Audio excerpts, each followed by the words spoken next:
dans les secteurs des transports, une délégation d'investisseurs namibiens conduite par l'ambassadeur de la RDC en Namibie et le secrétaire général aux affaires étrangères de la RDC ont examiné avec le numéro 1 de l'Office de gestion du fret multimodal le projet de construction du port sec en Zambie. Commentaire de William Tunakov. La relance du projet de construction du port sec de l'Office de gestion du fret multimodal à Walvis Bay, en Namibie, était au centre des échanges fructueux que le directeur général de cet établissement public, William Kazumba Mayombo, a eu jeudi 30 mai 2024 à son bureau de travail à Kinshasa-Gombe avec une délégation d'investisseurs namibiens conduite par l'ambassadeur de la RDC à Windhoek et le secrétaire général aux affaires étrangères de la RDC. Ils ont ensemble passé au peigne fin l'ensemble et les détails de ces projets contenus dans une documentation bien élaborée et bien préparée dans laquelle figurent les modalités pratiques de l'exécution du dit projet. Visiblement très déterminé et toujours prêt à défendre les intérêts du chargeur congolais pour lesquels il a reçu mandat et à y veiller régulièrement, le manager William Kazumba Mayombo a eu tout le temps nécessaire pour s'imprégner des grandes lignes de ces projets à impact socio-économique réel et visible pour la RDC avant de faire son rapport acquis des droits dans les tout prochains jours, avant son exécution concrète par le démarrage effectif des travaux conformément à la vision du président de la République, Félix Antoine Tshisekedi Tshilombo, celle relative à l'amélioration des conditions de vie des Congolais. Rappelons que la République démocratique du Congo et la Namibie, deux pays membres de la SADC, Communauté de développement de l'Afrique australe, entretiennent d'excellentes relations diplomatiques et économiques, surtout concernant les échanges commerciaux des biens de consommation, notamment le poisson chinchard, communément appelé mpiodi, et autres produits de consommation. Signalons que la Namibie, pays frère de la RDC, dispose de plusieurs postes d'entrée de marchandises, dont une bonne partie de ces fret est destinée à la République démocratique du Congo et à ses pays voisins. C'est pourquoi il s'avère très urgent et impérieux que ces projets se réalisent dans un bref délai afin d'aider efficacement les opérateurs économiques congolais qui utilisent les différents corridors reliant la RDC. Les mandataires des entreprises et établissements publics ont eu des informations sur la fin de la mission d'encadrement des inspecteurs au sein de ces entreprises. C'était au cours d'une réunion organisée par le chef des services de l'Inspection générale des finances, Jules Alinguet, en collaboration avec l'ANEP. Reportage. L'inspecteur général des finances, chef du service de l'IGF, Jules Alingueté, et l'Association nationale des établissements publics et entreprises du portefeuille, ANEP, ont en collaboration convié ce jeudi 30 mai 2024 les mandataires publics, où l'IGF a eu à procéder aux missions d'encadrement depuis 2022. Un seul point figurait à l'ordre du jour, à savoir la fin de mission d'encadrement de l'IGF dans les entreprises et établissements publics. Les gendarmes financiers a saisi la balle au bon pour expliquer à ses hôtes l'impératif de mobilisation de recettes attendues par le gouvernement. C'est ce qui justifierait le retrait des inspecteurs dans ces entreprises et établissements publics. Avec tous les mandataires publics où l'inspection générale des finances était en mission d'encadrement pour les informer officiellement de la fin des missions d'encadrement qui étaient diligentées auprès de leurs entités respectives pour la simple raison que les inspecteurs des finances sont appelés à renforcer les dispositifs en rapport avec la mobilisation des recettes dans les régies financières de notre pays, afin d'accompagner efficacement les nouveaux gouvernements qui vient de sortir. L'inspecteur général de finances, Jules Alingueté, a devant ses mandataires insisté que ces entités publiques qui connaissent aujourd'hui un redressement ne doivent plus sombrer.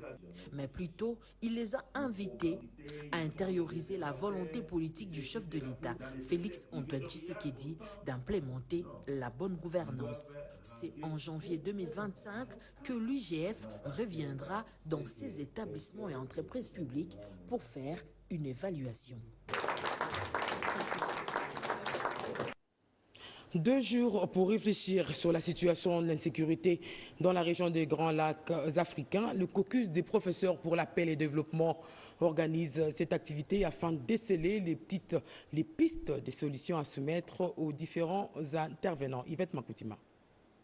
2 jours de travaux, les symposiums scientifiques sur la paix, la sécurité et les droits de l'homme dans la région des Grands Lacs africains voient par la participation des acteurs nationaux et internationaux des luttes pour la paix. La guerre d'agression de la République démocratique du Congo par le Rwanda, mais aussi la situation précaire dans la région sont autant des raisons qui justifient et expliquent les efforts constatés du caucus des professeurs légaux pour la paix et les développements impliqués dans la recherche des solutions.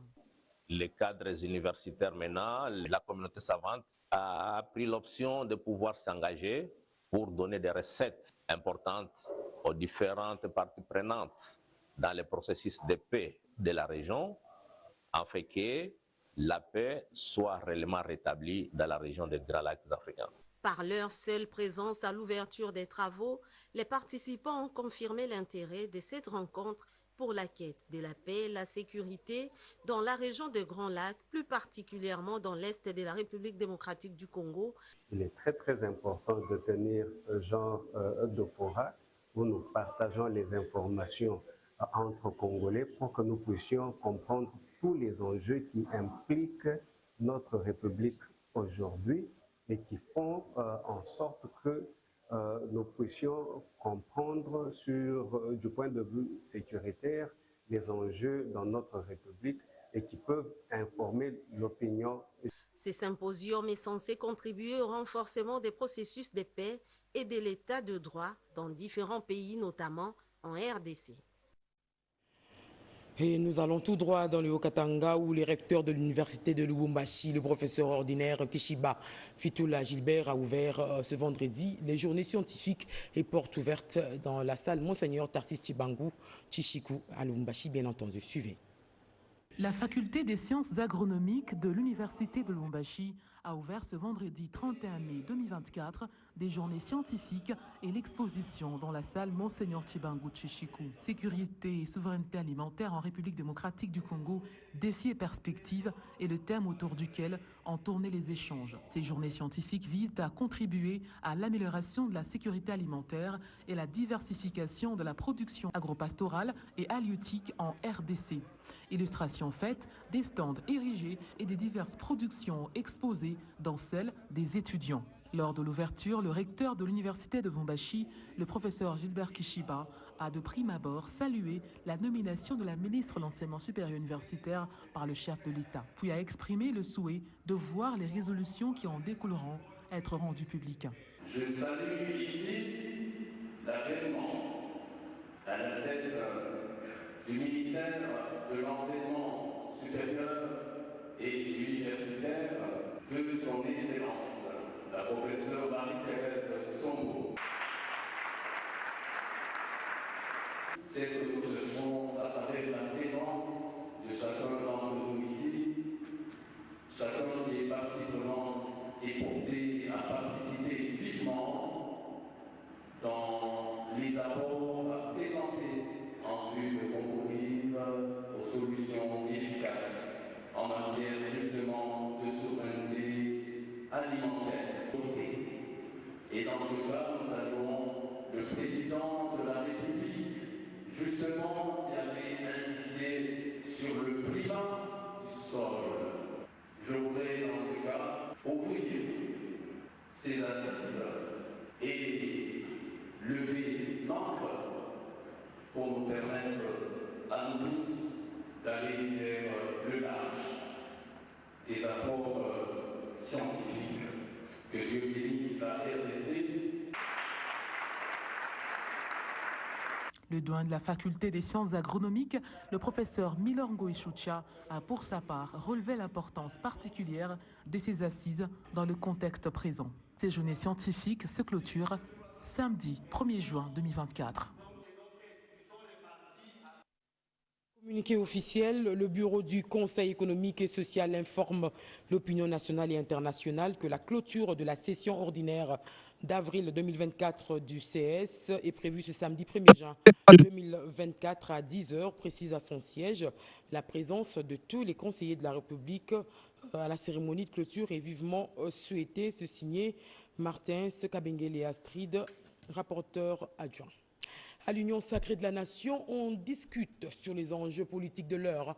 Les chefs de regroupement politique de cette plateforme politique, bien entendu, en réunion avec le présidium, le compte-rendu de la rencontre avec le coordonnateur de la majorité parlementaire, Augustin Kabouya.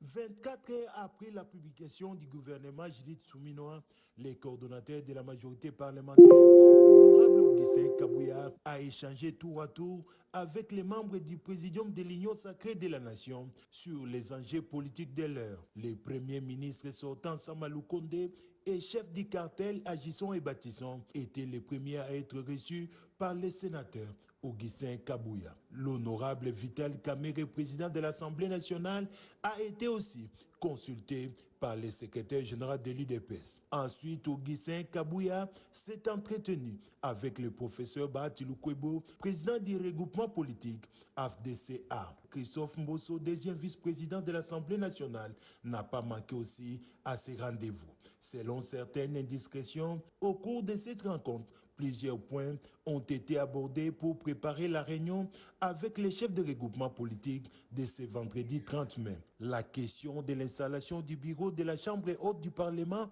et l'investiture du gouvernement Judith Souminoa seraient aussi abordées. La discipline et loyauté à l'autorité de référence de l'Union sacrée de la Nation était aussi au centre de ces échanges. Et notez également qu'Omer et Gouaké, membres du regroupement politique AAAP du haut représentant du chef de l'État Tony Kankou-Chikou, poursuit sa tournée de réarmement moral à travers la ville de Kinshasa et surtout avec sa base de l'eau commune de Kalamou. Omer Igouaké renouvelle son soutien indéfectible au président de la République, Félix-Antoine Tshisekedi, pour son deuxième quinquennat et appelle la population à accompagner les efforts du chef de l'État pour la restauration de la paix. Soutenir les actions du chef de l'État reste le leitmotiv de cette campagne de réarmement moral initiée et animée par cet acteur politique Gouaké Yangembe Omer, membre de l'ABC du professeur Michel Bongongo. À cette occasion, il a relayé le message du président de la République axé sur la cohésion nationale. Gouaké Omer Yangembe a appelé sa base de Yolo à s'unir comme un seul homme derrière le chef de l'État, Félix-Antoine Tshisekedi Tshilombo, pour l'accompagner en vue de gagner le pari de son deuxième quinquennat. La dernière fois, nous étions à Matete. Ce que vous venez de vivre aujourd'hui, c'est juste la suite de la tournée, des réarmements moral et des soutiens, de sensibilisation, de mobilisation de notre peuple à comprendre que nous avons un seul chef de l'État, élu au suffrage universel par le même peuple. Ce chef de l'État, c'est Félix-Antoine Tshilombo Fachi, que tous les Congolais, en cette période, doivent s'aligner derrière lui. Aujourd'hui, on nous a imposé la guerre. Pendant que Félix-Antoine Tshisekedi est chef de l'État, la guerre nous a imposée par des pays voisins qui ne sont ici que pour nuire à la vie paisible du peuple congolais, pas au président Félix-Antoine Tshisekedi. Nous avons la possibilité de mettre fin à cette guerre. Le remède, c'est l'unité nationale. Il ne faut pas seulement soutenir le président Tshisekedi parce qu'il faut être au gouvernement. Je l'avais souligné, il faut le faire. Nous l'avons fait avant, il faut le faire pendant et après les élections. Membre au sein du méga regroupement politique AAAP, Omer Gouaké Yangembe a expliqué largement le leadership du haut représentant du chef de l'État, Tony Kankou-Chikou. Ce grand notable de l'Équateur a en outre conscientisé sa base à la vigilance et a dénoncé tout acte antipatriotique susceptible de saper ou de déstabiliser les institutions de la République. Il a également rappelé à l'assistance que les différents déplacements à l'étranger qu'effectue le chef de l'État sont faits pour trouver des solutions aux problèmes qui gangrenent le développement de la RDC, surtout en rapport avec la situation sécuritaire qui prévaut dans l'est du pays. Voilà, des nouvelles d'une autre structure politique. Cette fois-ci, c'est le Parti Congo Espoir qui remercie le chef de l'État Félix Tshisekedi pour avoir fait confiance pendant tout son premier mandat à l'autorité morale de ce parti politique. Maître José Panda, ministre sortant de l'Agriculture, il était également ministre de la Recherche scientifique auparavant. C'est au siège du parti sur l'avenue de l'enseignement dans la commune de Kasavubu que les cadres de Congo Espoir se sont réunis ce vendredi 31 mai pour faire leur déclaration politique.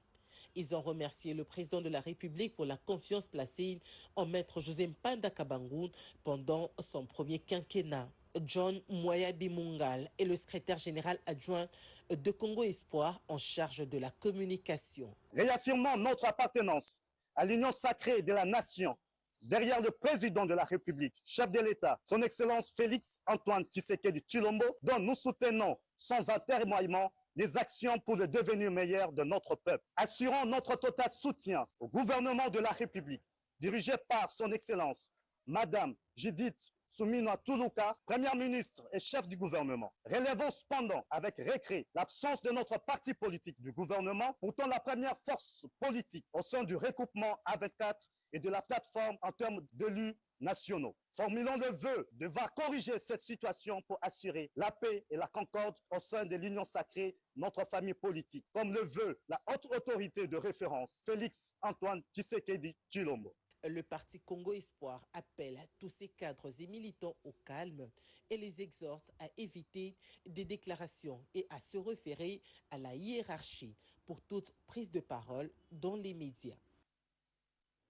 Les travaux en atelier du 2e sommet international des aînés d'Afrique et de la diaspora se sont poursuivis ce vendredi à Kinshasa. Les intervenants ont plaidé pour l'amélioration des conditions de vie des personnes âgées du continent africain en vue de prévenir leur vieillissement. Explication Marie-Chimène Kamoka. Après le vernissage de l'exposition sur les tissages, il a été prévu dans le programme du 2e sommet international des aînés d'Afrique et de la diaspora, SIAD 2024, des discussions en atelier autour des thématiques liées à la situation des aînés dans le continent africain, parmi lesquelles vieillir en bonne santé et mourir en dignité, une urgence sociétale, le rôle et la place des aînés et relations intergénérationnelles, l'agriculture et la place des aînés dans l'économie. Les gestes qu'on a l'habitude de jeter, de faire où on jette, arrêter quand on les remet dans la terre et ça doit repousser. Je dirais les gestes, c'est que nous les aînés, nous avons le devoir de montrer à nos enfants. À partir de certains sommets qu'on a fait par-ci par-là pour réfléchir sur ces thèmes, on a mis un système pour que ce soit ceux qui travaillent, que ce soit ceux qui ne travaillent pas, qui puissent quand même avoir une retraite. Dans d'autres pays, ce qu'on a fait, c'est quoi? C'est que les soins médicaux donnés aux personnes de 3e âge, plus de 60 ans, sont gratuits. Ici, chez nous, ce n'est pas encore en application. Il a été question également de réfléchir sur la problématique des aînés en situation de conflit. Il était question d'avoir un regard partagé avec donc, les autres, la situation des personnes âgées dans le cas de conflit au Burkina Faso. Des interventions au cours de cette rencontre internationale à caractère présentiel ou en visioconférence sont allées dans le sens d'un plaidoyer en faveur de l'amélioration des conditions socio-économico-sanitaires des personnes de 3e âge. Signalons par ailleurs que ce sommet international est organisé par le réseau international francophone des aînés, RIFA, section RDC. Un film pour démontrer les valeurs artistiques et les prouesses des artistes congolais. Le titre « Croire en tes rêves » de Freddy Nsimba, une production totalement en lingala et sous-titrée en français. Reportage Tété Bongunja. C'est l'avant-première diffusion du film Freddy. Freddy qui est un sculpteur congolais et acteur principal du film. Un documentaire qui parle du quotidien de Freddy Nsimba, une nette démarcation entre sa vie privée, ses inspirations et son univers artistique. Cette inspiration va permettre de lever l'équivoque sur les difficultés artistiques qu'éprouvent de nombreux artistes sculpteurs congolais. Il y a de ces rêves qui se réalisent que quand on se prive du sommeil. Donc soyons persévérants, motivés et travaille sur ce que tu as dans la tête et tu auras la finalité. Intitulé en lingala, Freddy Ndimela Oyo Okaniko Sala, Croire en tes rêves en français. Ce chef-d'œuvre fait la joie et l'honneur de l'artiste. Donc pour moi, c'est un honneur d'être là et de voir que ce film a été réalisé 4 années de travail. Et le résultat pour moi est énorme. Et je suis sûr que montrer ces films, même aux jeunes enfants de 3, 4, 5 ans, ils sont fiers d'écouter. Parce qu'on n'oublie pas, tous nos enfants maintenant parlent français. Je suis fier vraiment de voir ce qu'ils ont fait comme travail. Et je suis même ébloui parce que je ne m'attendais pas que ça soit aussi réussi comme ça. Après cette phase d'avant-première, ce court-métrage de 35 minutes, entièrement en lingala, sous-titré en français, produit par Renate Wembo, sera présenté dans des festivals internationaux avant d'être proposé au grand public. Ce numéro 100% congolais fait la fierté du 7e art qui est le cinéma. Et nous revenons sur ce reportage relatif aux médias. Je disais donc dans ce journal que la présence du ministre de la Communication et Médias a été remarquée au cours de la session Development Session in Kinshasa organisée par l'ambassade de Suède. Aux côtés du ministre, on pouvait remarquer la présence de l'initiatrice de Makutano, du responsable de Equity BCDC et de la directrice générale adjointe de Congo Airways. Les participants à cette rencontre organisée par l'ambassade de Suède à Kinshasa ont relevé un certain défi dans la communication sur les questions de développement et ont émis le vœu de voir la femme être plus impliquée dans la politique en RDC.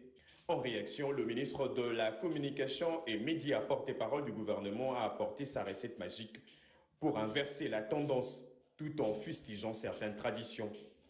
Ministre de l'écoute et de la parole, Patrick Mouyaya a déclaré qu'en sa qualité de ministre de tutelle, il a le devoir de s'assurer que les femmes ont de l'espace dans le média. L'initiateur du changement de narratif poursuit son idée en citant le président de la République, champion de la masculinité positive.